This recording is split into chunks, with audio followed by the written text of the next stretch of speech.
Pa ne možemo brže. Šta je ovo sad? Vidio kako priča telefonom.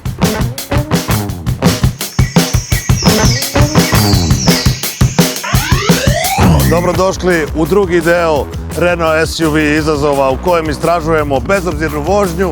Dakle, ponašanje tih, kako smo ih mi nazvali, divljih stvorenja džungle na asfalt. A da bi u tome uspeli, treba će nam i naši drugari. Na prvom mjestu to je Renault Kadjar, sistem za nadzor mrtvog ugla, automatsko uključivanje i isključivanje dugih svetala, sistem upozorenja na nenamernu promjenu vozne trake i još mnogo toga. Kao i prošli put, sa mnom je žena zadužena za profesionalnu analizu, psiholog Milica Novko. Da bi se vozali po ovom gradu, treba nam i vozač. A to je danas Marinko. Marinko, izvoli. Kako ti se čini? Pa, super je auto. Dobro, koje ti je onako u vožnji najveći neki strah, nervoza? Pa, nekog sudara, ne daj Bože, imaš to. Ne daj Bože. Ali imamo i ne malo, nego veliko iznenađenje za tebe. Mi nećemo danas posmatrati samo druge vozače po ulici, nego i tebe. I to preko jedne ovakve male spravice koja se zove Empatika. Mi ćemo ti pomoći da savladaš svoje strahove možda ili neke ekstremne situacije i da odabereš drugačiji put. Dakle, mislim, jesmo spremni za vožnju? Spremni smo. Spremni smo. Možemo da krenemo.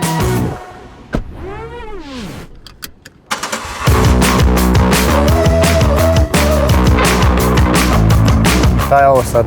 Imam neko upozorenje na to. Aha. Kazuje znak ograničenja i crveno. Da, znači da si šta? Prekoračio brzinu. Prekoračio brzinu, znači uspori malo. Nije loša stvar, a? Nije loša stvar. Šta više odlično je da nas upozori kada ne primetimo da smo ubrzali.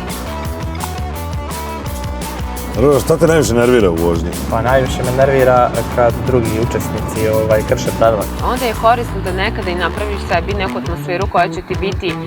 Pustiš muziku. Tako je ugodnije. Pustiš muziku, pustiš pa učiš strani jezik dok se voziš. Pa ja uglavnom muziku pustim i to onako baš glasno.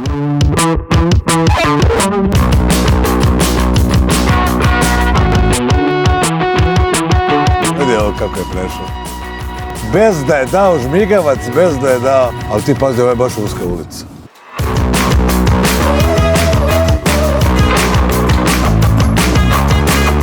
Pa ne možemo brže. Uska ulica to. Verovatno jako žuri, pa želi da i ti požuriš, ali bitno da ne poklekneš pod tim uticajem.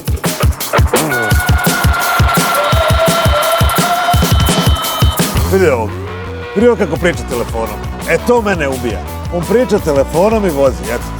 Razgovor telefonom je jako opasan i bilo bi dobro da ljudi to što pre shvate, zato što je odmah podeljena pažnja i ne možemo biti fokusirani.